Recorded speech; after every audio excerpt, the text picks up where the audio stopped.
Lunch শেষ করে অভিনব ইলেকট্রিক স্কুটার নিয়ে বাড়ির দিকে রওনা হল। বাড়ি পৌঁছে বাক্সটা খোলার সঙ্গে সঙ্গেই সে ভেতরে এক অদ্ভুত জিনিস পেল। এক ধরনের সুগন্ধ বেরোতে লাগল।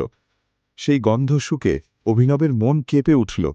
তার গন্ধ খুবই প্রলুব্ধকর ছিল। বাক্সের ভেতরে একটা ক্যাপসুল ছিল। ওটা দেখে অভিনবের মনে লোভ জাগতে লাগল। অনেক প্রশ্ন মাথায় ঘুরতে লাগল। এ কি? এটা কি সত্যি কোনো ওষুধ? এটা খেলে কি সত্যি শরীর শক্তি পাবে? কিন্তু এটা তো কোনো ভেষজ নয়। এটা দেখতে একেবারে বড়ির মতো। তাহলে কি কেউ এসে আঙ্কেলকে ঠকিয়েছে? অভিনব সিদ্ধান্ত নিল যে সে ওষুধটা খাবে। ক্যাপসুল মুখে দিতেই তার জল লাগল না। ক্যাপসুল সঙ্গে সঙ্গে গলে গেল আর সে হঠাৎ চমকে উঠল। তবে আকরাম তাকে কোনো ক্ষতি করবে না। কিন্তু তবুও অভিনবের মনে হল ওষুধ তার মধ্যে কিছু সমস্যা আছে। সে না ভেবেই ক্যাপসুল খেয়ে ফেলল। কিন্তু এখন হয়তো অভিনব মারা যাবে। হঠাৎই তার পেটে তীব্র ব্যথা অনুভব হল। কয়েক সেকেন্ডের মধ্যে তার পুরো শরীর কাঁপতে শুরু করল এবং অল্প সময়ের মধ্যেই অভিনব অজ্ঞান হয়ে পড়ল।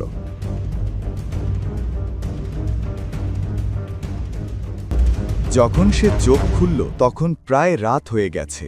অভিনব ঠিক তখনই চোখ খুলল, হঠাৎই একটা তীব্র গন্ধ আসতে শুরু করলো। এই সময় তার জামাকাপড় পুরো ভিজে গিয়েছিল আর সেগুলো থেকেও দুর্গন্ধ বেরোতে লাগলো। ভীষণ জঘন্য লাগছিল। অভিনবের ভাববার সময় ছিল না। সে স্নান করার জন্য বাথরুমে চলে গেল। তার শরীর সম্পূর্ণ পরিষ্কার করতে প্রায় 1 ঘন্টা লেগে গেল। সে নতুন জামা কাপড় পরে বাথরুম থেকে বেরোলো। যেখানে সে অজ্ঞান হয়ে পড়েছিল সেখানে হলুদ রঙের তরল জমে গিয়েছিল। একেবারে বাজে গন্ধ হচ্ছিল আর সেটা পরিষ্কার করতে অভিনবের আরও 1/2 ঘন্টা লেগে গেল। কেউ আকরাম আঙ্কালকে বোকা বানিয়েছে। শক্তি তো বাদই দিলাম, আমাকে শুধু কষ্টই দিয়েছে, তার উপর এই দুর্গন্ধ। আমি তো জানিই না এই ওষুধের আরও কত পার্শ্ব প্রতিক্রিয়া আছে। ঘরটা পরিষ্কার হতেই অনন্যা আর হারদেব বাড়ি পৌঁছালো।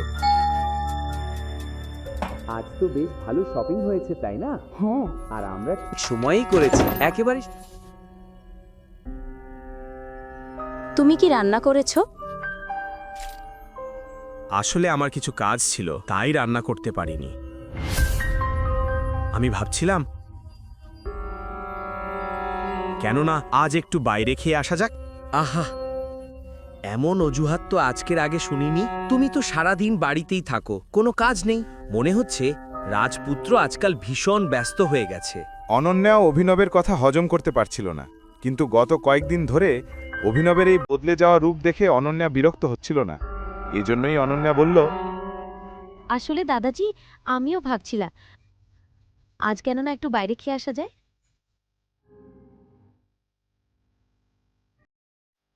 অনন্যার এই কাজে অভিনব বুঝল যে সে তাকে সাহায্য করছে। অভিনবের মন আনন্দে নেচে উঠল।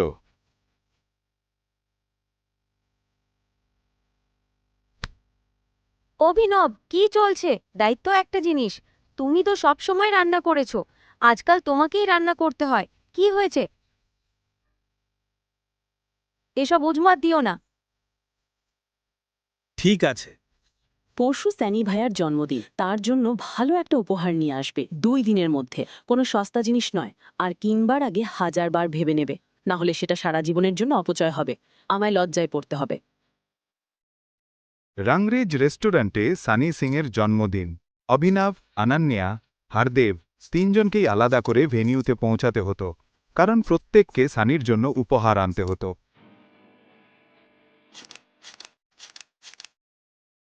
সময় দেখছ তো?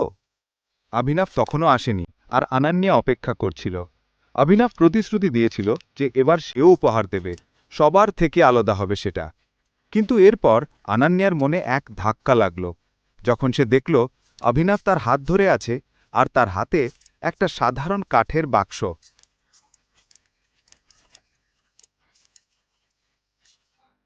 এটা কি অভিনব?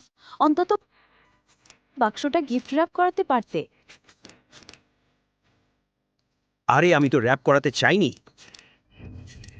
আর সময়ও ছিল না। যাই হোক, থাক। বাক্সটা কেমন দেখাচ্ছে তাতে কি আসে যায়? ভেতরে কি আছে সেটাই তো আসল ব্যাপার, তাই না? এবার যখন সবাই ভাইয়াকে উপহার দিতে শুরু করবে ওই বাক্সটাও সেগুলোর সাথে রেখে দিও। আমি আর কোনো নাটক চাই না, আমি ক্লান্ত। ঠিক আছে, যেমন বলবে। সানি সিংয়ের বিশ্বস্ত বন্ধু চিরাগ সবকিছু লক্ষ্য করছিল, আর অভিনবকে অপমান করার এই সোনার সুযোগটা সে হাতছাড়া করতে চাইল না। এখন বেকাররাও পার্টিতে আসবে। চিরাগ, অভিনব আমার স্বামী, সাবধান, যদি ওকে অপমান করো।